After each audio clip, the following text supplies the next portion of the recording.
Hey kids, welcome back to Bookish. We're continuing through C.S. Lewis's The Lion, the Witch, and the Wardrobe. Again, one of my favorite books of all time. And I think the action was really starting to pick up. You remember the last time we left off, the four children were all in Narnia together now. They had found out that Lucy's friend, the fawn, Mr. Tumnus, had been taken by the White Witch.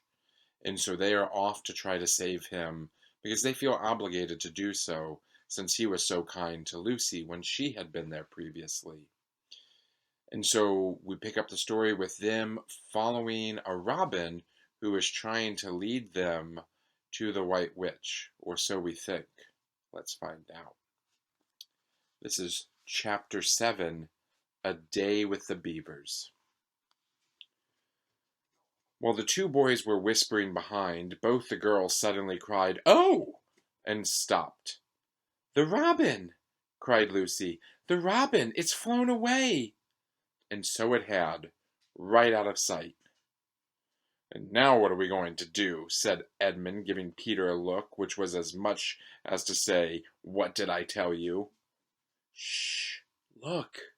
said Susan. "What?" said Peter. "There's something moving among the trees over there, to the left." They all stared as hard as they could, and no one felt very comfortable. "There it goes again," said Susan presently. "I saw two that time," said Peter. "It's still there, it's just gone behind that big tree." "What is it?" asked Lucy, trying very hard not to sound nervous. "Whatever it is," said Peter, "it's dodging us. It's something that doesn't want to be seen." "Let's go home," said Susan. And then, though nobody said it out loud, everyone suddenly realized the same fact that Edmund had whispered to Peter at the end of the last chapter. They were lost. "What's it like?" said Lucy. It's a kind of animal," said Susan, and then, look, quick, there it is." They all saw it this time, a whiskered furry face which had looked out at them from behind a tree. But this time it didn't immediately draw back. Instead, the animal put its paw against its mouth, just as a human putting their finger on their lips when they are signaling you to be quiet. Then it disappeared again. The children all stood, holding their breath. A moment later, the stranger came out from behind the tree, glanced all round as if it were afraid someone was watching, and said, "Hush!" made signs to them to join it in the thicker bit of wood where it was standing, and then once more disappeared. "I know what it is," said Peter. "It's a beaver. I saw the tail." "It wants us to go to it," said Susan, "and it is warning us not to make a noise." "I know," said Peter. "The question is, are we going to do it or not? What do you think, Lou?" "I think it's a nice beaver," said Lucy. "Yes, but how do we know?" said Edmund. "Shan't we risk to see it?" said Susan. "I mean, it's no good just standing here, and I feel I want some dinner." At this moment, the beaver again popped its head out from behind the tree and beckoned earnestly to them. "Come on," said Peter. "Let's give it a try. All right, keep close. We ought to be a match for one beaver if it turns out to be an enemy." So the children all got closer together and walked up to the tree and behind it, and there, sure enough, they found the beaver. But it still drew back, saying to them in a hoarse, throaty whisper, "Further in. Come on, come further in. Right in here. We're not safe in the open." Only when it had led them to the dark spot where four trees grew so close together that their boughs met and the brown earth and pine needles could be seen underfoot because no snow had been able to fall there, only then did it begin to talk to them. "Are you sons of Adam and the daughters of Eve?" it said. "We're some of them," said Peter. "Shh!" said the beaver. "Not so loud, please. We're not safe even here." "Why, who are you afraid of?" said Peter. There's no one here but ourselves." "There are the trees," said the beaver. "They're always listening. Most of them are on our side, but there are trees that would betray us to her. You know who I mean," and nodded its head several times. "If it comes to talking about sides," said Edmund, "how do we know you're a friend?" "Not meaning to be rude, Mr. Beaver," added Peter, "but you see, we're strangers." Quite right," said the beaver. "Here is my token." With these words it held up to them a little white object. They all looked at it in surprise, till suddenly Lucy said, "Oh, of course! It's my handkerchief, the one I gave to poor Mr. Tumnus." "That's right," said the beaver. "Poor fellow, he got wind of the arrest before it actually happened and handed this over to me. He said that if anything happened to him, I must meet you here and take you on to—" Here the beaver's voice sank into silence, and it gave one or two very mysterious nods.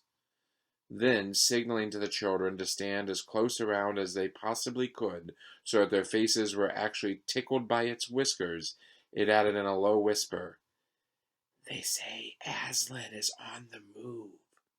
Perhaps has already landed." And now, a very curious thing happened. None of the children knew who Aslan was any more than you do, but the moment the beaver had spoken those words, everyone felt quite different. Perhaps it has sometimes happened to you in the dream that someone says something which you don't understand, but in the dream it feels as if it had some enormous meaning, either a terrifying one which turns the whole dream into a nightmare, or else a lovely meaning too lovely to put into words, which makes the dream so beautiful that you remember it all your life and are always wishing you could get into that dream again. It was like that now.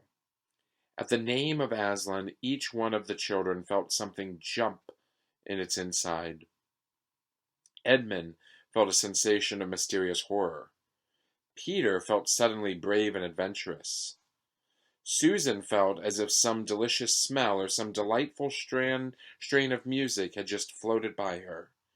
And Lucy got the feeling you have when you wake up in the morning and realize that it is the beginning of the holidays or the beginning of summer.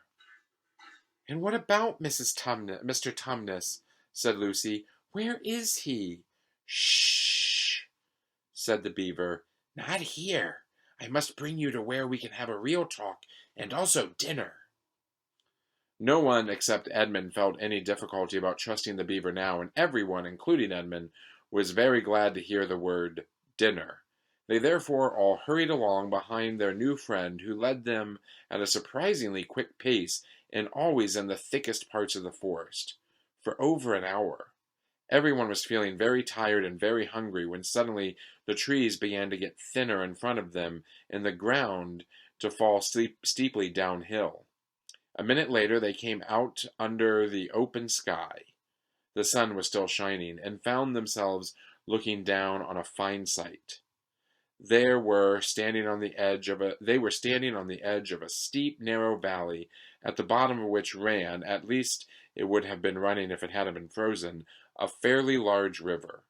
Just below them a dam had been built across the river, and when they saw it, everyone suddenly remembered that, of course, beavers are always making dams, and felt quite sure that Mr. Beaver had made this one.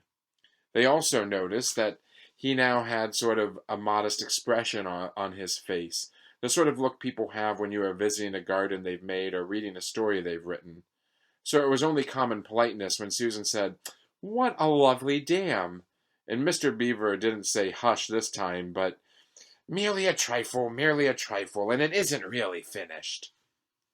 Above the dam there was what ought to have been a deep pool, but was now, of course, a level floor of dark green ice.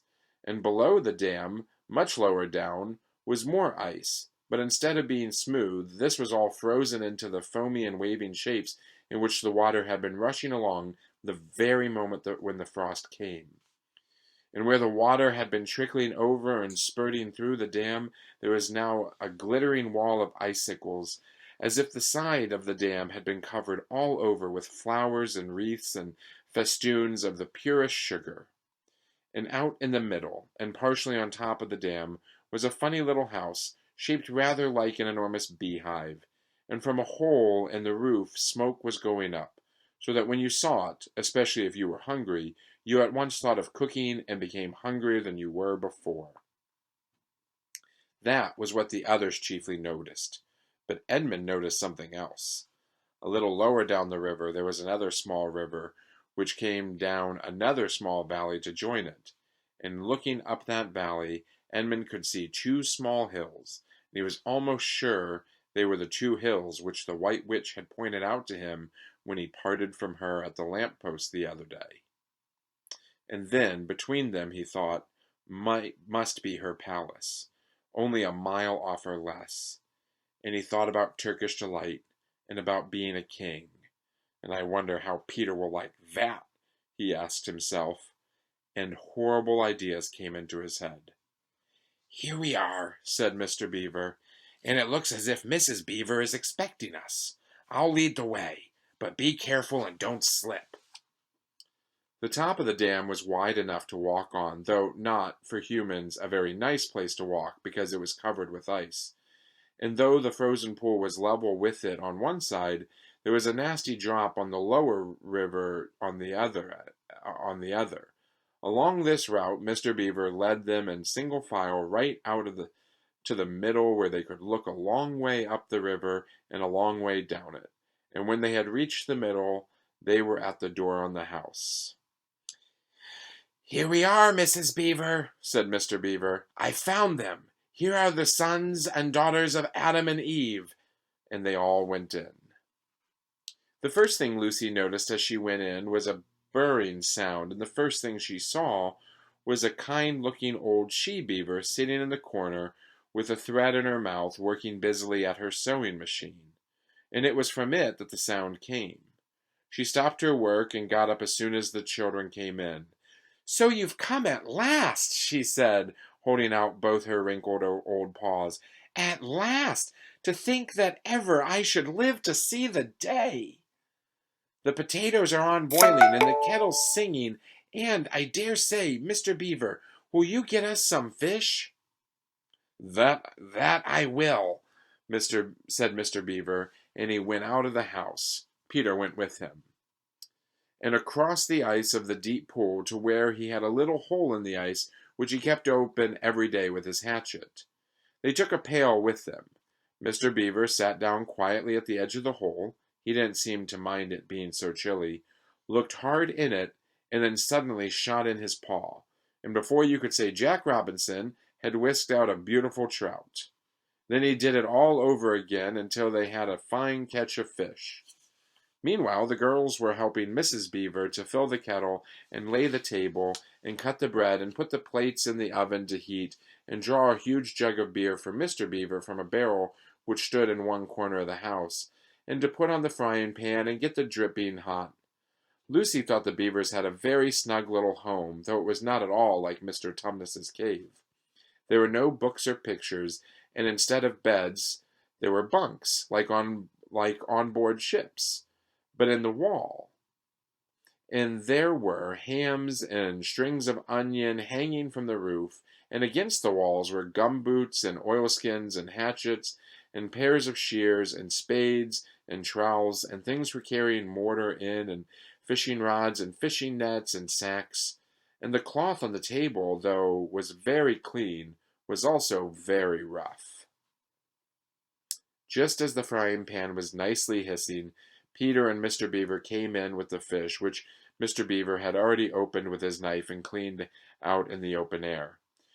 You can think how good the new-caught fish smelled while they were frying, and how the hungry children longed for them to be done, and how very much hungrier still they had become before Mr. Beaver said, "Now we're all ready."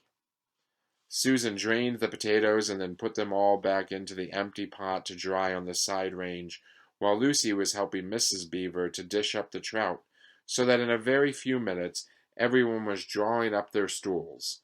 It was all three-legged stools in the Beaver house except for Mrs.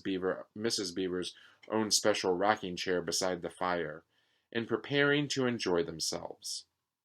There was a jug of creamy milk for the children, Mr. Beaver stuck to beer, and a great big lump of deep yellow butter in the middle of the table, from which everyone took as much as he wanted to go with his potatoes, and all the children thought, and I agree with them, that there's nothing to beat good freshwater fish if you eat it when it has been alive half an hour ago and has come out of the pan half a minute ago.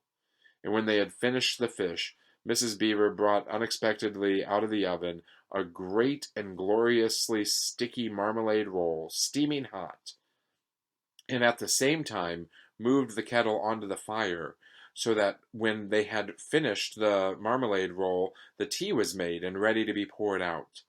And when each person had got his or her cup of tea, each person shoved back his or her stool so as to be able to lean against the wall, and gave a long sigh of contentment.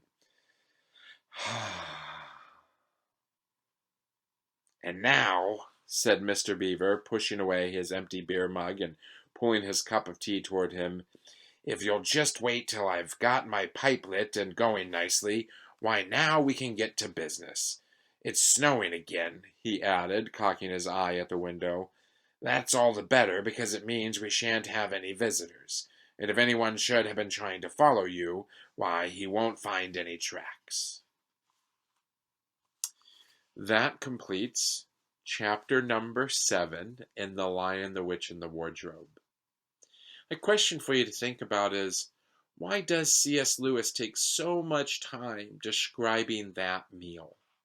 If you have any answers to that question, I would love to hear your responses. I think I know, but I want to hear your opinions too.